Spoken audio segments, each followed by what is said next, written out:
ఆశ్రయదీవేనా ప్రయాసపడి సమస్త జనులకు విశ్రాంతినిచ్చే దీవెనా దుఃఖిత పీడిత నిరాధారులకు ఆశ్రయదీవేనా అనుదిన రక్షణ సువార్తనందించు పరమ నివేదనా అనుదిన రక్షణ సువార్తనందించు పరమ నివేదనా యేసయ్య దీవెనా యేసయ్య దీవెనా యేసయ్య దీవెనా యేసయ్య దీవెనా.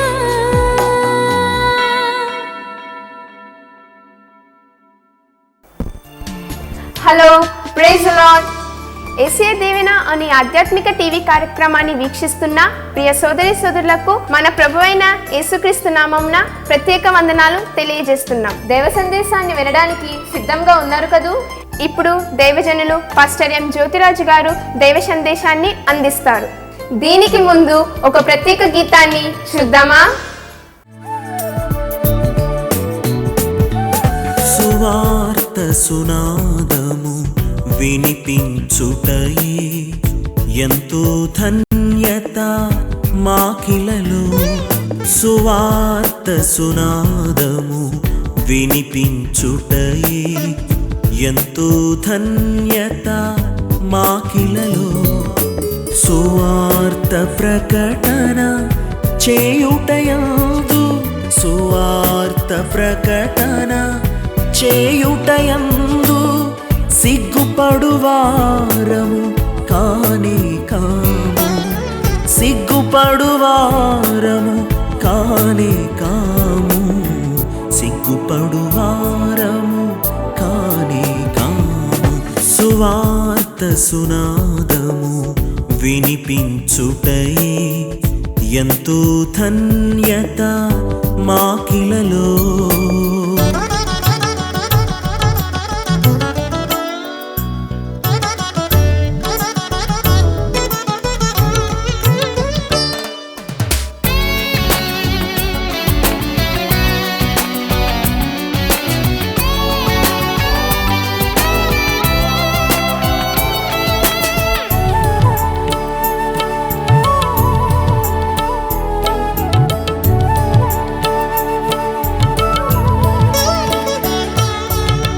కష్టములెన్నైనా ఎదురించెదము నష్టములెన్నైనా భరించెదము.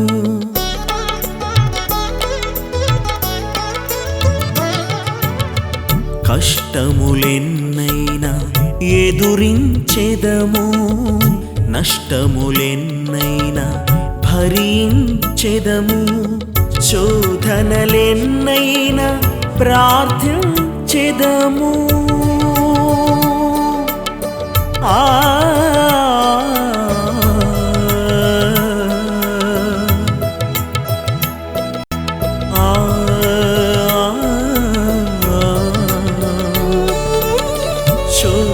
శోధనలెన్నైనా ప్రార్థించెదము శోధనలెన్నైనా ప్రార్థించెదము. ఓర్పుతో దేవుని స్తుతించెదము ఓర్పుతో దేవుని స్తుతించెదము ఓర్పుతో దేవుని స్తుతించెదము. సువార్త సునాదము వినిపించుటయే ఎంతో ధన్యత మాకిలలో.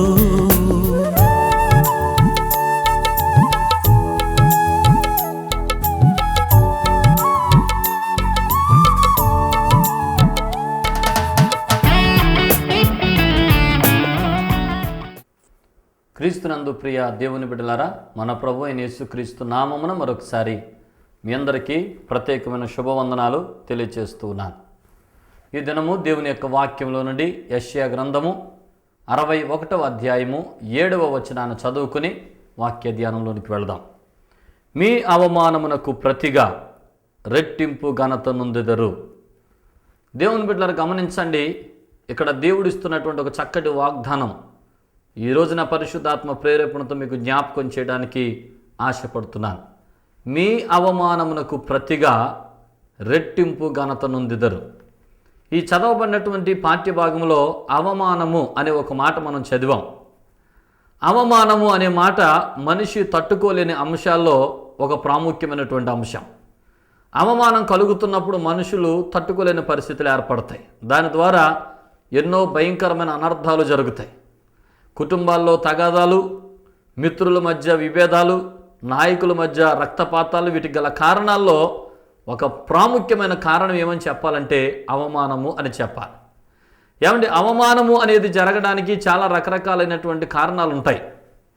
మనుషుల్లో ద్వేషం పుట్టినప్పుడు, స్వార్థం పెరుగుతున్నప్పుడు ఒక వ్యక్తిపై మరొక వ్యక్తి అవమానాన్ని జరిగించుకునే ప్రయత్నాలు చేస్తారు. ఏమంటే ఉదాహరణకి చెప్పాలంటే ఒక వ్యక్తి కళ్ళు ముందు మనం పుట్టి పెరిగి వాళ్ళ ముందే వాళ్ళకంటే పెద్దవాళ్ళు అయిపోతుంటే వాళ్ళకి మన మీద ద్వేషం కలగవచ్చు. కొన్నిసార్లు ఆ ద్వేషము వారిలో ఎటువంటి ఆలోచన కలిగిస్తుంది, ఏ రీతిగా ఈ వ్యక్తి నేను అవమానపరచగలనా అనే ఆలోచన కలిగిస్తుంది. అలా ఎప్పుడైతే మనిషి వేరే రకంగా ఆలోచించాడో అవమానాలకు దారితీస్తుంది. ఆ అవమానాలు ఎన్నో భయంకరమైనటువంటి అనర్థాలకు దారితీసేటువంటి పరిస్థితులు ఈ లోకంలో మనం చూస్తూ ఉన్నాం.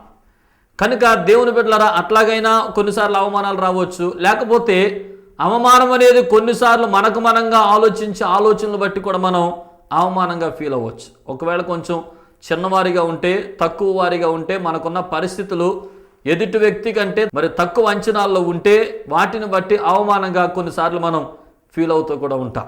ఇలాగా అవమానం అనేది కలగడానికి, అవమానం అనేటువంటిది ఒక వ్యక్తి జీవితంలో సంభవించడానికి చాలా కారణాలు ఉంటాయి.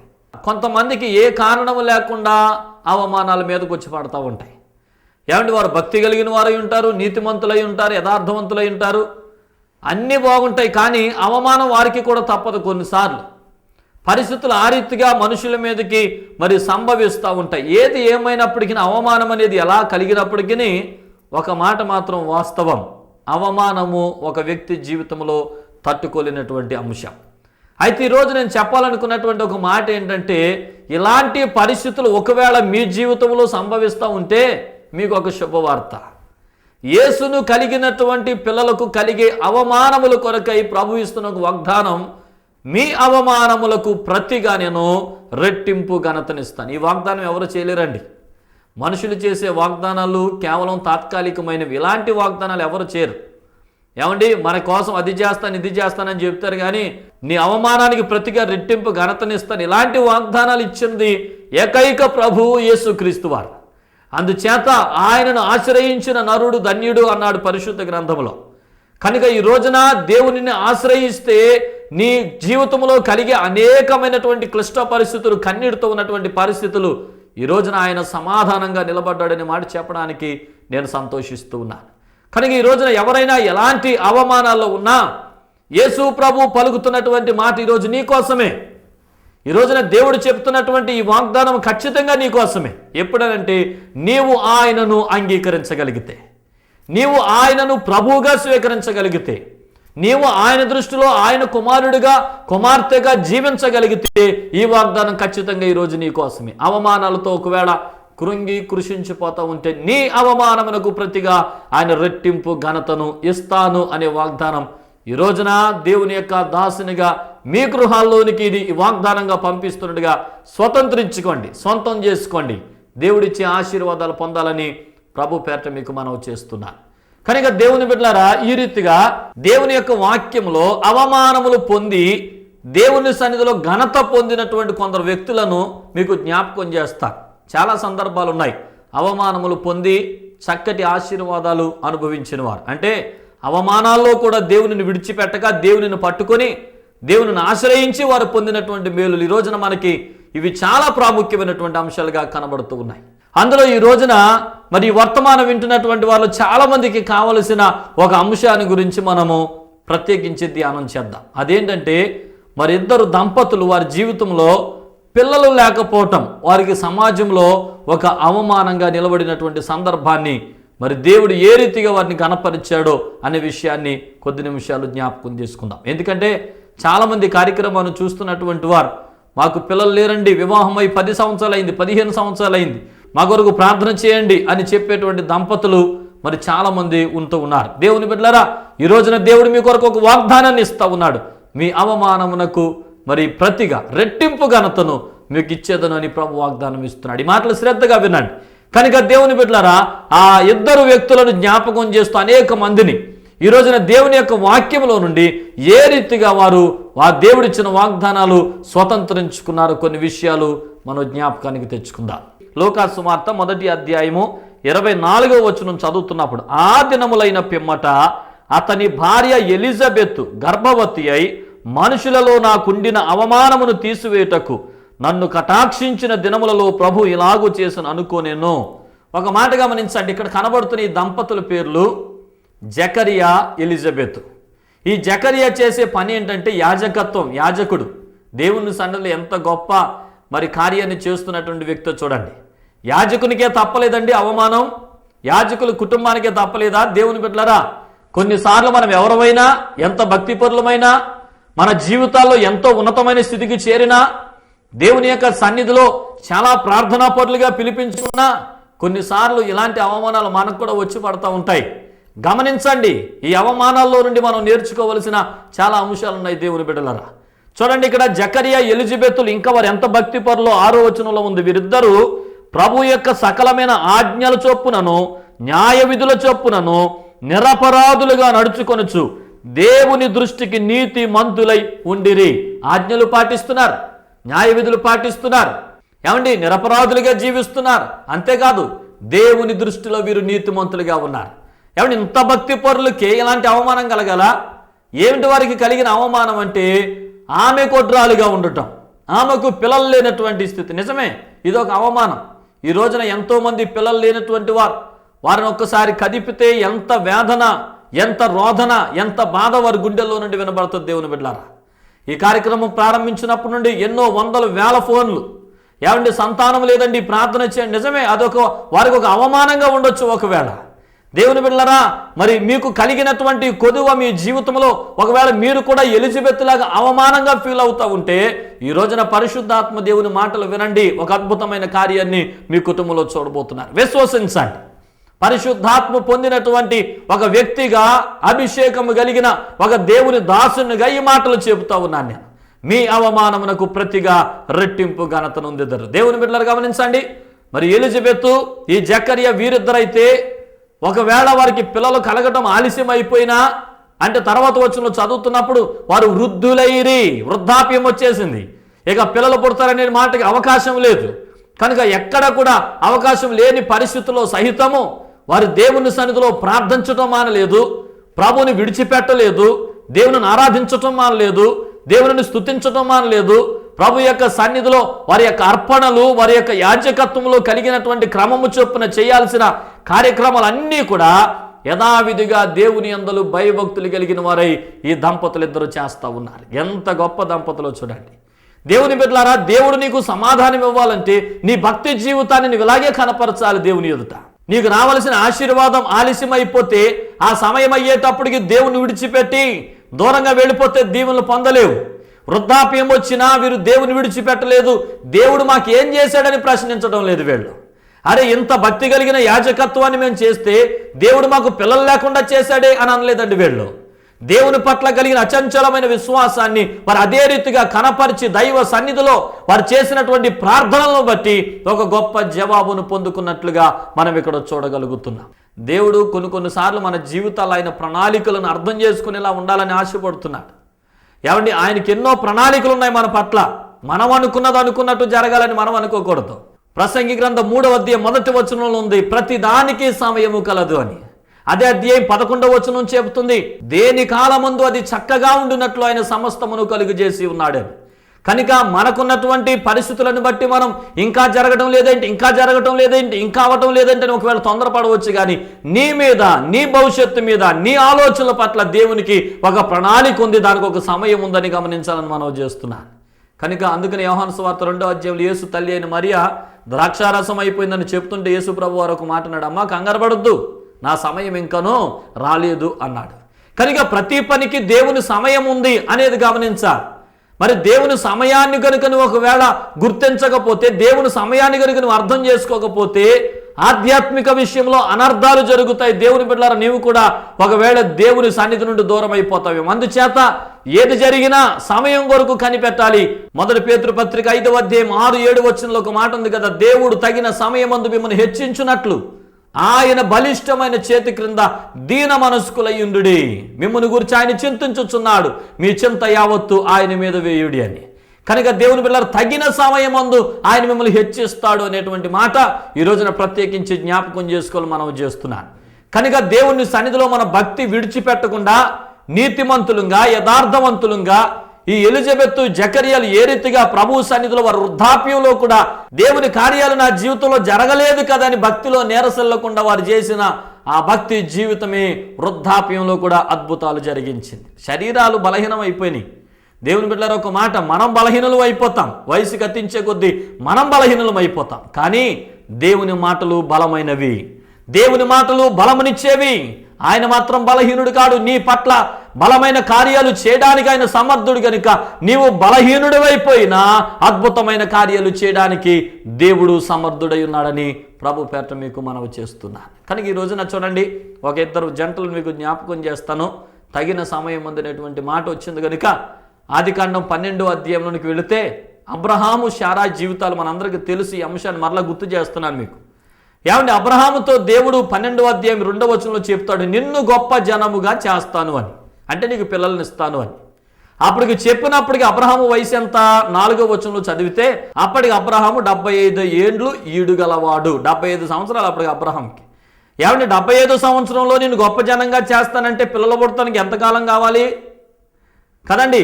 76వ సంవత్సరంలోనే పిల్లలు పుట్టాలి. అయితే అబ్రహాముకి ఇస్సాకు పుట్టినప్పుడు అతని వయసు ఎంత అంటే 21వ అధ్యాయం ఆదికాండము 5వ వచనంలో చదువుతున్నప్పుడు అబ్రహాము ఇస్సాకుని కనినప్పుడు అబ్రహాము వయసు 100 ఏండ్ల ఈడుగలవాడు, అంటే 100 సంవత్సరాలు వచ్చినాయి. అంటే ఈ మధ్యలో ఎన్ని సంవత్సరాలు పట్టింది అబ్రహాము ఇస్సాకుని కనడానికంటే? 25 సంవత్సరాల కాలం పట్టిందండి. దేవుని మాట అబ్రహాము జీవితంలో నెరవేర్చబడడానికి 25 సంవత్సరాలు పట్టింది. 25 సంవత్సరాల అబ్రహాము తన విశ్వాసాన్ని మాత్రం పోగొట్టుకోలేదు అని చెప్పాలి. కనుక ప్రియ దేవుని బిడ్డలారా, మీ అవమానమునకు రెట్టింపు ఘనతనివ్వడానికి రోజున పరిశుద్ధాత్మ దేవుడు ప్రేరేపిస్తున్న ఈ మాటలు జాగ్రత్తగా వినండి. మీ జీవితంలో అద్భుతమైనటువంటి కార్యాలు జరిగించేటువంటి మాటలు ఇవి. అలాగే అబ్రహాము కన్నా ఇస్సాకు జీవితంలో కూడా మనం చదువుతున్నప్పుడు ఇస్సాకు కూడా రెబెకాను వివాహం చేసుకున్నాడు.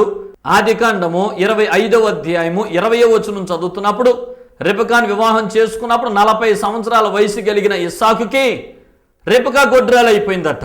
ఆమె కోసం ప్రార్థన చేస్తే ఆమె గర్భము తెరవబడింది అని రాయబడింది. అయితే 40వ సంవత్సరంలో గర్భం తెరవబడింది అని మాట రాయబడితే 41వ సంవత్సరానికి రెబెకాకి పిల్లలు పుట్టాలి. అయితే ఎప్పుడు పుట్టారో తెలుసా అండి? ఒకేసారి కవల పిల్లలకి అన్నాడు. ఆ కవల పిల్లలు పుట్టినప్పటికీ ఇస్సాకు వయసు 60 సంవత్సరాలు. అంటే ఈ మధ్యలో 20 సంవత్సరాలు గర్భం లేదండి దేవుని బిడ్డలారా. దేవుని మాట నెరవేర్చబడడానికి మధ్యలో 20 సంవత్సరాలు పట్టింది అని ఖచ్చితంగా చెప్పాలి. కనుక అయినప్పటికీ ఇస్సాకు రెబెకాలు దేవునిని విడిచిపెట్టగా దేవుని యందు భయభక్తులు కలిగినటువంటి దాంపత్య జీవితాన్ని జీవించారని ఖచ్చితంగా చెప్పాలి మనం. కనుక భక్తుల జీవితంలో వాగ్దానం చేసిన దేవుడు వాగ్దానం తప్పలేదండి. ఆయన ఆలస్యం అనేది జరిగింది అంటే అక్కడ దేవుని చిత్తాన్ని, దేవుని సమయాన్ని దేవుడు అనుగ్రహించేటువంటి మరి కాలాన్ని మనం గమనించాలి. అందుచేత ఈ రోజున కూడా ఈ మాటలు వింటున్న మీ జీవితంలో ఒకవేళ ఇలాంటి పరిస్థితులు ఏదైనా సంభవించి అది నీవు ఆలోచిస్తున్నప్పుడు నీకు ఒక అవమానంగా ఉండి, అది ఏ పరిస్థితి అయినా సరే, ఇప్పుడు మనం చూసినటువంటి జంటలకు మరి బిడ్డలు లేకపోవటం, వారు మరి పిల్లలను కడిగి లేకపోవటం సమాజంలో అది వారికి ఒక అవమానంగా ఉండొచ్చు. ఈ రోజు ఈ మాటలు వింటున్న మీ జీవితంలో మీకు ఏ అంశము అవమానంగా నిలబడుతూ ఉందో దేవుని బిడ్డలారా, మీరు యథార్థవంతులై ఉండి ఒకవేళ ఇంకా మీ జీవితంలో ఇలాంటి అవమానాలకు గురవుతూ ఉంటే, చాలామంది వారి పిల్లల జీవితాల గురించి ఆలోచన చేస్తూ ఉంటారు. ఎంత చదివినా జ్ఞాపక శక్తి ఉండడం లేదండి, లేకపోతే ఎంతమంది దగ్గర తిరిగినా పెళ్లి సంబంధాలు కుదరటం లేదండి, వయసు అయిపోతుందండి, లేకపోతే మా బిడ్డల జీవితాల్లో ఈ రీతిగా పెళ్ళి ఇన్ని సంవత్సరాలు అయిందండి, పిల్లలు కలగడం లేదండి, లేకపోతే భవిష్యత్తులు ఏమిటో వారు ఏ దారికి చేరుకోలేకపోతున్నారండి. ఇది సమాజంలో మాకు ఒక అవమానంగా ఉందండి. దేవుని బిడ్డలారా, నీవు దేవునిని కలిగి ఉంటే, దేవునిని పట్టుకుని ఉంటే, ప్రభు యొక్క సన్నిధిలో ఆయన ఆజ్ఞల ప్రకారం ఆయన న్యాయ విధులను గైకొంటూ దేవుని దృష్టిలో నీతిమంతుడుగా జకరియా ఎలిజబెత్ లాగా నీవు జీవిస్తూ ప్రార్థనాపరుడమైనటువంటి విశ్వాస జీవితాన్ని జీవిస్తా ఉన్నప్పుడు మర్చిపోవద్దు, ఎట్టి పరిస్థితుల్లోనూ భయపడవద్దు అని మనం చేస్తున్నా. ఎందుకంటే వాగ్దానం చేసిన వాడు నమ్మదగిన వాడు. అనేక మంది భక్తులకు వాగ్దానం చేసిన దేవుడే ఆయన వాగ్దానాలు నిలవబెట్టుకున్న రీతిగా ఈ రోజు నీకు వాగ్దానం చేస్తా ఉన్నాడు దేవుని బిడ్డ. అదే దేవుడు, అదే దేవుని సన్నిధి, అదే పరిశుద్ధాత్మ దేవుని శక్తి ఈ రోజు నీ కుటుంబాల్లోనికి వచ్చి నీతో మాట్లాడుతున్నటువంటి ఈ మాట, నీ అవమానమునకు ప్రతిగా రెట్టింపు ఘనత నీకు కలుగజేస్తాను. ఎప్పుడు మనం దేవుని పిల్లలమై ఉన్నప్పుడు అనే మాట మర్చిపోవద్దు. నీవు లోకంలో ఉండి అవమానపరచబడతా ఉంటే అది వేరే సంగతి, కానీ దేవునిలో ఉండి దేవుని సన్నిధిని కలిగి మరి దేవుని యొక్క సన్నిధిలో ప్రార్థనాపూర్వకంగా ప్రార్థనా పరుడవై ఉండి ఎట్టి పరిస్థితుల్లో కూడా అవమానపరచబడలేవు దేవుని బిడ్డ. తగిన సమయమందు అనే మాట మర్చిపోవద్దని మనం చేస్తున్నాను. ఎందుకంటే ఆయన ఇచ్చే సమయానికే జరిగే కార్యాలు చాలా అద్భుతంగా ఉంటాయి. అవి మనిషి హృదయానికి గోచరము కానటువంటి అంశాలుగా ఉంటాయి. దేవుని బిడ్డలారా, జకరియా ఎలిజబెత్ల యొక్క జీవితంలో కలిగిన ఆలస్యము ఒక ప్రవక్త రావడానికి కారణమైందని చెప్పాలి. కనుక యేసు ప్రభు వారు భూలోకానికి రక్షకుడిగా రాబోతున్నాడు. ఆయనకంటే ముందుగా ఒక ప్రవక్త రావాలి. ఆ ప్రవక్త మరి రాకకు కారకులుగా నిలబడినటువంటి ఒక చరిత్ర. ఏమండి, మరి ఎంతకాలం వారు ఎంత అవమానాన్ని అయితే లోకంలో అనుభవించారో తెలియదు, కానీ ఇప్పుడు రెట్టింపు ఘనత పొందినటువంటి వారిగా ఒక ప్రవక్తకు తల్లిదండ్రులని చెప్పడానికి ఒక చరిత్ర కలిగినటువంటి వ్యక్తులుగా ఎంత ఘనపరచబడుతున్నారో చూడండి దేవుని బిడ్డలారా. అందుచేత మన జీవితాల్లో కలిగే కొన్ని ఆలస్యాలు ఏదో ఒక అద్భుతమైనటువంటి కార్యానికి ఉపయోగపడతాయని నమ్మాలి ఖచ్చితంగా. దేవుని సన్నిధిలో ఉండి యథార్థవంతుడిగా ఉండి దేవునికి ఇష్టడవై ఉండి నీ జీవితంలో కలుగుతున్నటువంటి ఆలస్యాలు దేవుడు నన్ను విడిచిపెట్టాడు అని మాట మాత్రం రానివద్దు.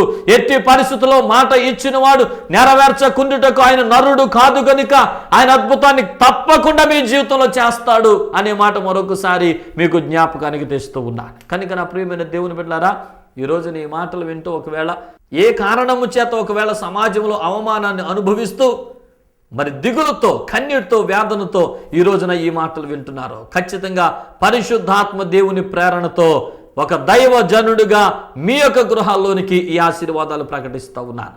దేవుడు మీ జీవితంలో అద్భుతమైన కార్యాలు జరిగిస్తాడు అని మరొకసారి ధైర్యము చెబుతూ ప్రభు యొక్క సన్నిధిలో ఆయన మీ అవమానమునకు ప్రతిగా రెట్టింపు ఘనతనివ్వబోతున్నాడని ఈ మాటలను బట్టి నేను మీకు జ్ఞాపకం చేస్తున్నాను. కనుక ఈ రోజున పరిశుద్ధాత్మ దేవుడు ప్రేరేపించాడు.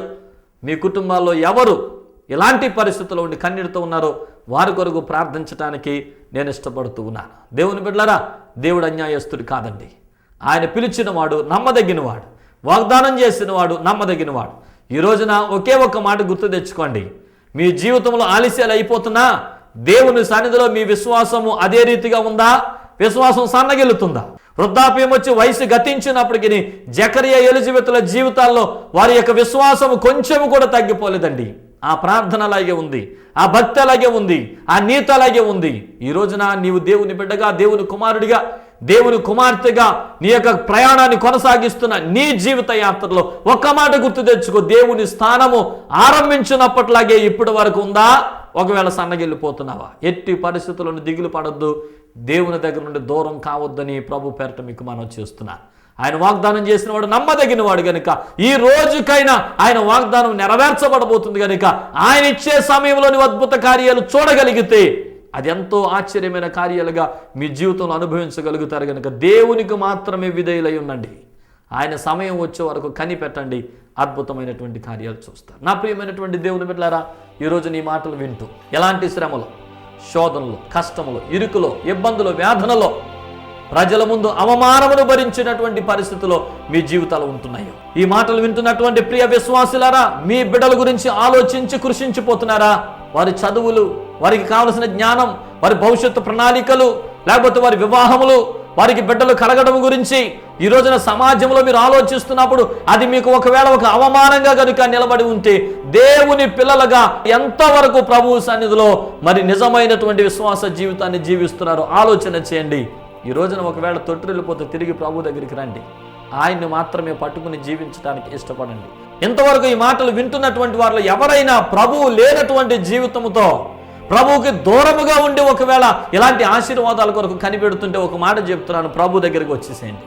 ఆయన చేతుల్లోనికి రండి. ఆయన ఆహ్వానిస్తున్నాడు. ఆయన పిలుపుకు లోబడండి. దేవుని దగ్గరకు వచ్చి వారిని ఆయన ఎంత మాత్రమును త్రోసివేసే దేవుడు కాదు. ఆయన వాగ్దానం చేసిన ప్రతి వాగ్దానాన్ని నెరవేరుస్తాడు. కనుక మీ జీవితంలో ఇలాంటి అద్భుతాలు సొంతం చేసుకోవడానికి ఇప్పుడే ప్రభు దగ్గరికి రండి. దేవుడు మిమ్మల్ని దీవించునుగాక. ప్రార్థన చేస్తాను. విరున్న స్థలాల్లో కళ్ళు మూసుకోండి. ప్రేమ పూర్ణుడైన మా తండ్రి, మీ పరిశుద్ధ నామమునకు స్తోత్రాలు చెల్లిస్తున్నాను.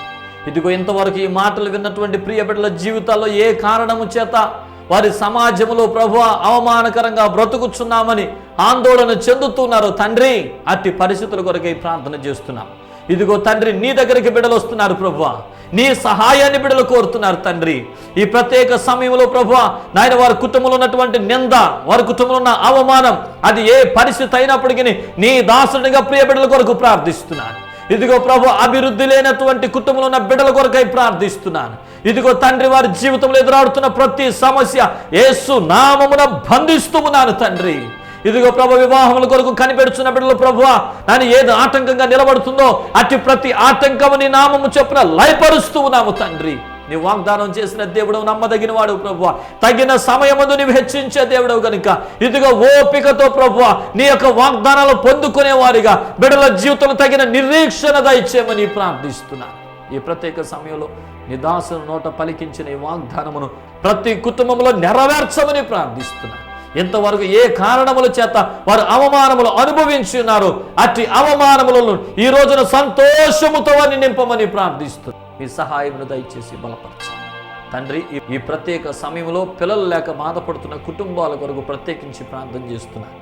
ఇదిగో తండ్రి, ఎలిజబెత్తును జకర్యాలను మీరు ఆశీర్వదించిన దేవుడవనైనా బలహీనులైన వారిలో నీ బలమునిచ్చినటువంటి దేవుడవు. అబ్రహాము శారా జీవితంలో వృద్ధాప్యంలో ప్రభువా నీ శక్తినిచ్చినటువంటి దేవుడవు. ఇస్సాకు రెబెకాల జీవితంలో ప్రభు నీ బలమునిచ్చి తండ్రి వారిని ఆశీర్వదించిన దేవుడవు. ఈ రోజున సమాజంలో వారు జీవించడానికి ఒక అవమానముగా ప్రభు ఒకవేళ వారు ఆందోళన పడుతూ ఉంటే ఈ రోజు నీ దాసునిగా బిడ్డల పక్షంగా ప్రార్థన చేస్తున్నాను. వారి అవమానమును ప్రభు సంతోషముగా మార్చమని ప్రార్థిస్తున్నాను. రెట్టింపు ఘనత వారికి దయచేయమని ప్రార్థిస్తున్నాను. మీరని గొప్ప కార్యాలు జరిగించి బలపరచండి. విన్న ప్రతి వారి జీవితంలోని అద్భుతమైన కార్యాలు జరిగించి బలపరచి కృప చూపి మహిమను పొందండి. మరలా ప్రభువా బిడ్డలు అనేక మంది సంతోషకరమైన సాక్ష్యాలు నీ దాసునికి తెలియచేయడానికి మీ కృపను దయచేసి బలపరచండి. యేసు పరిశుద్ధ నామమున వేడుకుని ప్రార్థిస్తున్నాము తండ్రి, ఆమేన్. మన తండ్రి అయిన దేవుని ప్రేమ, కుమారుడైన యేసు క్రీస్తు కృప, పరిశుద్ధాత్మ దేవుని అన్యోన్య సహవాసము సమాధానం ఆయన బిడ్డలమైన మనందరకు ఆయన రాకడ పర్యంతము సదా తోడై నడిపించునుగాక. ఆమేన్, ఆమేన్. మా చిరునామా పాస్టర్ ఎం జ్యోతిరాజు, శాంతినగర్, ఏలూరు 534007, పశ్చిమ గోదావరి జిల్లా, Andhra Pradesh. Our address pastor M Jyothiraju, Shantinagar, Eluru 534007, west Godavari district, Andhra Pradesh. మా ఫోన్ నంబర్లు 8008777333 మరియు 800877774444.